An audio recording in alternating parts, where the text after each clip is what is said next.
Жер иштетүүчүлөрдү сапаттуу үйрөнүү менен камсыздоо, ирригация тутумун жакшыртуу, асыл тукум малга басым жасоо айыл чарба багытында түшүмдүн жогорулашына алып келген. Жалпы дүң чыгарылышы 355 миллиард сомдун тегереги болгон. Анын ичинен өсүш бул өсүмдүк өстүрүүчүлүк багытында болду, 11,5%.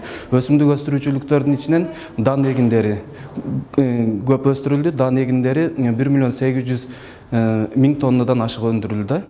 2021 жылы казынадан каралган каражаттын эсебинен орточо эмгек акы 26 миң сомду түзүп, 1,3 эсеге көбөйдү. Алардын эң олуттуу жогорулашы искусство, саламаттык сактоо жана калкты социалдык жактан тейлөө, билим берүү, мамлекеттик башкаруу жана коргоо, милдеттүү социалдык камсыздоо, пайдалуу кендерди казуу чөйрөлөрүндө, ошондой эле курулушта жана транспорт ишмердигинде байкалды. Мурун мисалы ошол эле искусство тармагын алсак, 69%-га өсүш, ал эми негизинен 100%-га өстү. Бул керектүү минимумдардын өсүшүнө да алып келет и өзлөрүнүн деңгээл, жашоо деңгээлинин да өзгөрүшүнө жакшы тарабын алып келет. Тышкы жана ички соода жүгүртүүдө көрсөткүч 10 миллиард доллардан ашкан. Тышкы жана өз ара сооданын көлөмү 10,6 миллиард долларды түздү жана 2021 жылга салыштырмалуу 40,4%га жогорулаган.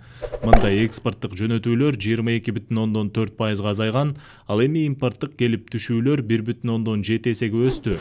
ЕАЭП мүчө өлкөлөр менен өз ара сооданын көлөмү 22 жылы январь-ноябрь айларында 4,2 миллиард долларды түзүп, 36,2%га көбөйгөн.